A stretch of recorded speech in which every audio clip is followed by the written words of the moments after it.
Hello everyone. आज की video बहुत ही ज़्यादा इम्पोर्टेंट होने वाली है उन सभी लोगों के लिए जो 2026 में एसएससी सीजीएल का प्री देने वाले हैं। क्योंकि मैंने देखा है कि ऐसे बहुत से लड़के हैं, 98% ऐसे लड़के मिलेंगे जो कि 10-10 घंटे, 12-12 घंटे पढ़ाई कर रहे हैं। लेकिन मेरी बात थोड़ी कड़वी लग सकती है, लेकिन एज़ अ बड़ा भाई, एज़ अ समझिए कि मतलब आपका दोस्त समझ के मैं ये बोल रहा हूँ कि ऐसे बहुत से लड़के होंगे, बहुत से ऐसे स्टूडेंट होंगे जो 10-10 घंटे, 12-12 घंटे पढ़ाई करते हैं, लेकिन फिर भी उनका रिज़ल्ट जो है वो नहीं होगा, इस बार का प्री क्लियर नहीं होगा।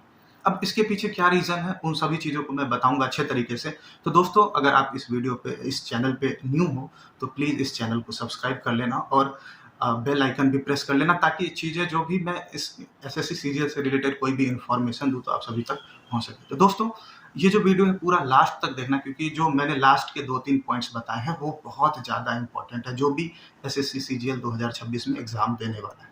अब देखिए, क्यों फेल होने के चांसेस है, इतनी मेहनत के बाद भी रिजल्ट नहीं होगी, इसके पीछे मैं बताता हूँ।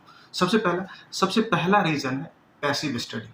पैसिव स्टडी का क्या मतलब हुआ कि ऐसे बहुत से स्टूडेंट होंगे जिनका अभी कोर्स कंप्लीट नहीं हुआ होगा, और कोर्स कंप्लीट नहीं होगा तो वो क्या करेंगे, तो वो बहुत सारे लेक्चर्स देख रहे होंगे अलग अलग टीचर्स के। मैथ्स के लिए किसी एक टीचर से, या कहीं पे कोर्स ले लिया होगा मैथ्स के लिए, इंग्लिश के लिए, हर एक सब्जेक्ट के लिए। अब हर एक सब्जेक्ट का जो कोर्स है उसमें 1-1 घंटे की लेक्चर्स होंगे, तो 4-5 घंटे तो आप लेक्चर देख रहे हो। अब 4-5 घंटे लेक्चर देखने के बाद फिर आप उसकी कंटेंट को रिवाइज करोगे। तो आपको यहाँ ध्यान देना है कि आप जो मेहनत कर रहे हो 5-5, 10-10 घंटे यूट्यूब पर लगातार वीडियोस देख रहे हो अलग अलग टीचर्स की, तो उससे आपका इम्प्रूवमेंट बहुत कम होगा। क्यों होगा, मैं बताता हूँ। जैसे मैथ्स के लेक्चर की बात करें, तो मैथ्स में ऐसा लगेगा कि कोई भी टीचर आते हैं और क्वेश्चन अच्छे से सॉल्व करके चले जाते हैं। अब आपको ऐसा लगेगा कि जो टीचर ने बताया तो मुझे भी आ रहा है, लेकिन जब आप पेपर पे सॉल्व करोगे तो वहाँ पर आप ब्लैंक हो जाओगे। और यही मिस्टेक करते हैं बहुत सारे स्टूडेंट। वो लगातार लेक्चर्स जो है वो मैराथन सीरीज अलग अलग सब्जेक्ट के लगातार क्या कहते हैं, बिंज वॉच करते हैं, मतलब वो मूवी की तरह चलाते हैं क्लास को। तो वैसा काम नहीं करना है। ऐसा काम जो भी कर रहे हैं वो बहुत बड़ी मिस्टेक कर रहे हैं, और यही सब रीज़न है जिसकी वजह से उनका प्री क्लियर नहीं हुआ। तो आपको करना क्या है, आपको करना ये है कि अगर आप लेक्चर देख रहे हो तो उसको अच्छे तरीके से रिवाइज करो। 1 घंटे के लेक्चर देख रहे हो तो 1-1.5 घंटा उसे प्रोसेस करना सही तरीके से चाहिए। ठीक है, तो सबसे पहले बड़ी दिक्कत हो गई, पैसिव लर्निंग कर रहे हैं। दूसरी बात, जो सेक्शनल टाइमिंग इंट्रोड्यूस हुआ है उसके कारण भी बहुत से स्टूडेंट को दिक्कत होने वाली है, क्योंकि अब हर एक सेक्शन को 15-15 मिनट मिलने वाले हैं। इसमें सबसे क्रूशियल हो जाता है मैथ्स। मैथ्स में क्या चीज़ें होंगी, तो आपके पास टाइम होगा 15 मिनट का, और आपके पास नंबर ऑफ क्वेश्चन कितने होंगे, तो वो होंगे आपके पास 25 क्वेश्चन।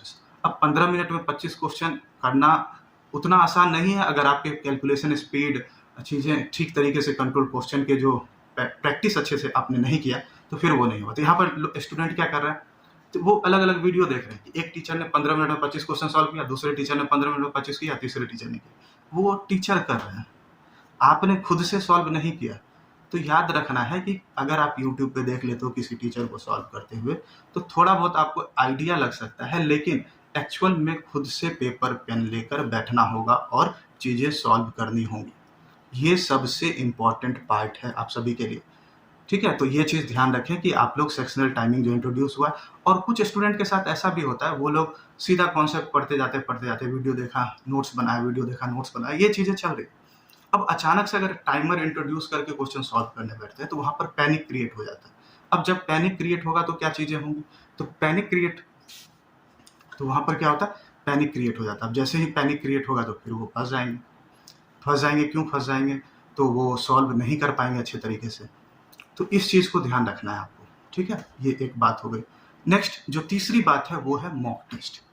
अब 98% बच्चे ऐसे हैं जिन्हें मॉक टेस्ट से डर लगता है। अब अगर मान लीजिए, अगर आपको मॉक टेस्ट से डर लगेगा, तो फिर आप मॉक टेस्ट वाली सिचुएशन एग्जाम में बैठने वाले हैं।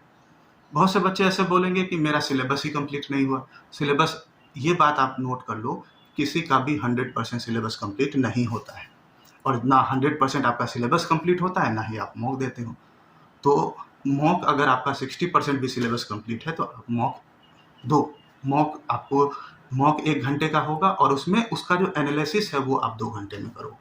ये भी बहुत इंपॉर्टेंट पार्ट हो जाता है। आपके सिलेक्शन को जो इंश्योर करता है वो है आपका मॉक। तो मॉक भी आपको डेली देने हैं, और उसका एनालिसिस जो है वो अच्छे तरीके से करना है। अगर आप डेली मॉक नहीं दे सकते तो कम से कम 2 मॉक दो, 3 मॉक दो वीक में। तो ये बहुत ज़रूरी होता है। ऐसा नहीं है कि सिर्फ आप 10-10 घंटे, 12-12 घंटे थ्योरी रिवाइज़ कर रहे हो, तो उससे आपका इम्प्रूवमेंट होगा, लेकिन जो एग्ज़ाम ओरिएंटेड, एग्ज़ाम क्लियर करने के लिए वो सही तरीका नहीं है। और चौथा सबसे इम्पोर्टेंट बात वो है कैलकुलेशन पर काम करना, कैलकुलेशन प्रैक्टिस। आप कितनी भी थ्योरी वीडियोज़ देख लो, कितनी भी प्रैक्टिस, कितनी भी आप यूट्यूब पर लेक्चर देख लो, किसी टीचर को, लेकिन अगर आप खुद से कैलकुलेशन प्रैक्टिस नहीं करोगे तो वहाँ पर आपके रिजल्ट में कोई भी चेंज नहीं देखने को मिलेगा और आपका प्री भी क्लियर नहीं होगा। ठीक है? तो इस चीज़ को याद रखना, ये बोनस पॉइंट है कि आपको डेली कैलकुलेशन प्रैक्टिस भले 20 मिनट करो, 30 मिनट करो, लेकिन आपको ये करने हैं।